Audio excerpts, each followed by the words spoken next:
Oh, I've been dreading this one. Well, put 5 points on the board and let's get down to business. This episode starts with the CMC working on a project in their clubhouse. And hey, look! The glue is back! Does that make anyone else uncomfortable? That's actually a pretty good effort. This is for Shirley. The CMC are giving it to her because they want her to have the best Hearts and Hooves day ever. And in doing so, they learn that she doesn't have a special sun pony. As amazing as you not have a very special sun pony on Hearts and Hooves Day. Because the staff doesn't want to piss off the shippers. Shirley doesn't seem to mind though, but the CMC take it upon themselves to find her a boyfriend. God, I hate this episode already. It's not really a criticism towards this episode, but I just don't give a crap about love stories. Luckily, they spice this one up with a song, The Perfect Stallion. It's definitely better than their first attempt at singing, but the context bothers me. They're judging purely on the superficial— Is that a video game? Okay, you win this round, Hearts and Hooves Day.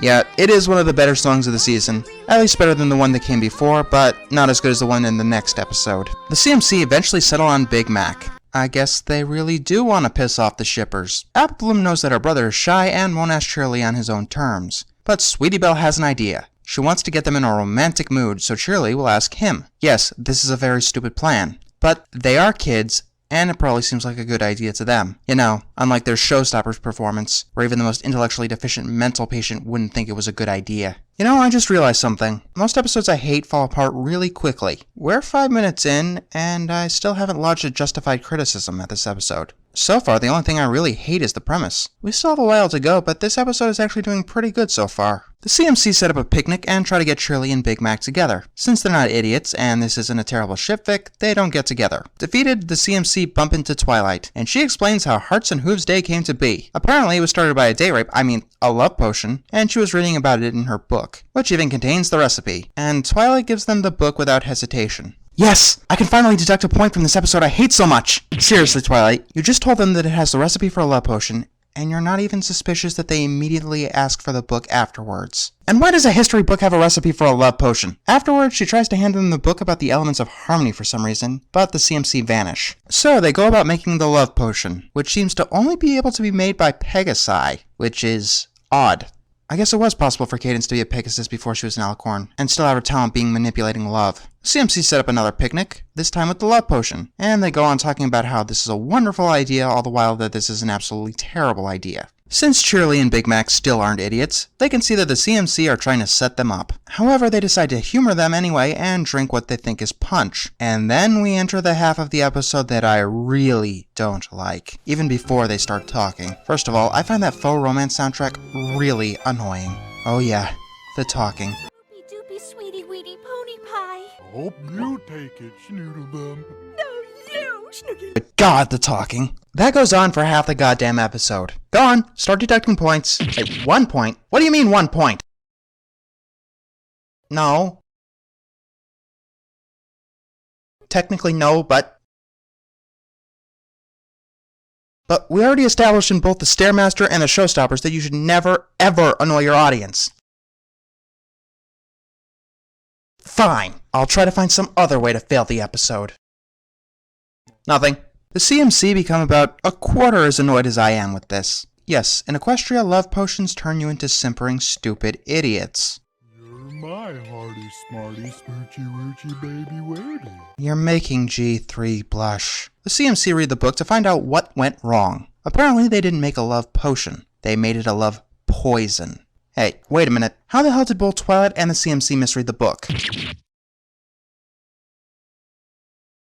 Alright, fine! Whoever is doing these text things is getting fired after this episode. Wait, but no, it's not! No, it's not! We'll be right back after these messages and I get this dumbass under control. This is the magic punch. It's really powerful. And they'll destroy us all to make it happen! Destroy us all! Destroy us all! Destroy us all! Destroy us all! Destroy us all! Destroy us all! Destroy us all! Destroy us all! Destroy us all! Destroy us all! Destroy us all! I'll take the chicken. Destroy us all! Destroy us all! Destroy us all! You are a toy! aren't the real Buzz Lightyear. You're an action figure. You are a child's plaything. You are a sad, strange little man, and you have my pity. Farewell. Everyone good? Shut up. Hearts and Hooves Day was made long ago by a prince who gave an alicorn princess the same recipe, but it caused them to become so enamored with each other that they couldn't perform their royal duties. We've not only turned Big Mac and Miss Cheerly into a couple of nonsense-spouting nincompoops, we may have put all of Ponyville in jeopardy. How? Are Cheerly and Big Mac really that important to the maintenance of the town? Wait, Scootaloo actually brings this up? Alright, fine, I'll give them a point for that. You know, you're really starting to annoy me. That wasn't a compliment. Stop calling me that! Even if Big Mac and Cheerly don't have royal duties, they still do have duties, which are pretty important to Ponyville. At least Cheerly does. We established an Applebug season that Sweet Apple Acres could survive without him. Still, the poison will cause problems, but probably not to the level that Apple Bloom is suggesting. Either way, there's an antidote. If they can stop them from looking into each other's eyes for 1 hour, then the love poison will wear off. Here's a brilliant idea. Wait for them to go to sleep. I can't be the only one to have thought of this. And since this option is never explained or explored, I get to deduct another point. Ha! The CMC find Big Mac and Cheerly at Sugar Cube Corner. Hope you take it, Schnoodlebum. No, Snooky Love. Oh, for the love of God, we get it already! Stop shoving it in our faces! Mrs. Cake sees how attracted they are to each other, and she suggests that they'll have a wedding soon. That gives Sweetie Belle an idea. At this point, I'd probably be done with Sweetie Belle's ideas. Her idea is to have them plan to get married, hoping that the preparations will keep them apart for that 1 hour time budget. Sweetie Belle places the idea in Big Mac and Cheerly's heads, and they seem to like it. So Big Mac goes to find a ring, and Cheerly goes to find a dress. 7 minutes left. I can do this. The CMC go after Cheerly and Big Mac to keep them occupied. Sweetie Belle gets dibs on Cheerly because her sister owns the town's dress shop, and Sweetie Belle ends up locking her in the changing room. Strangely, Rarity isn't in this episode. In fact, Twilight is the only member of the main 6 in this episode. Yeah, they really are trying hard to not piss off the shippers. They kinda already failed, by the way. Apple Bloom and Scootaloo try to distract Big Mac by annoying the jeweler for some reason. At one point, they turn their back and Big Mac disappears. Yeah, he's gone off to find Cheerly. And let me just say that that guy is unstoppable. The power of chemically forced love, I guess. Since tying him up isn't doing any good, Sweetie Belle and Scootaloo try something else. They dig a hole, and he falls in. But he starts calling for his...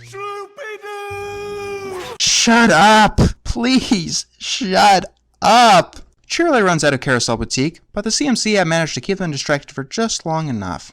Or did they? Not only is it hinted here that they still might be interested in each other, not to mention that mind control spells don't seem to wear off of Big Mac, they've been seen together in Spike at Your Service. But no matter how good our intentions might have been, we should have never meddled in your relationship.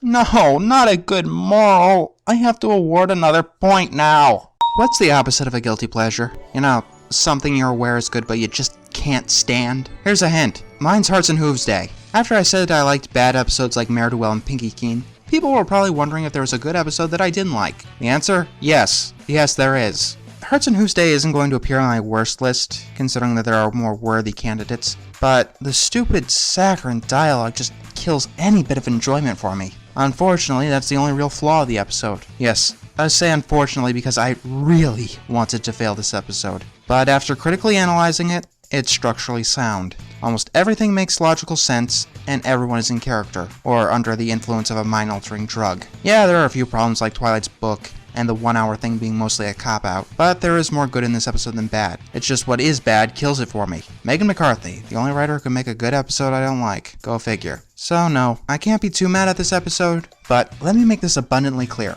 I am never watching this episode again.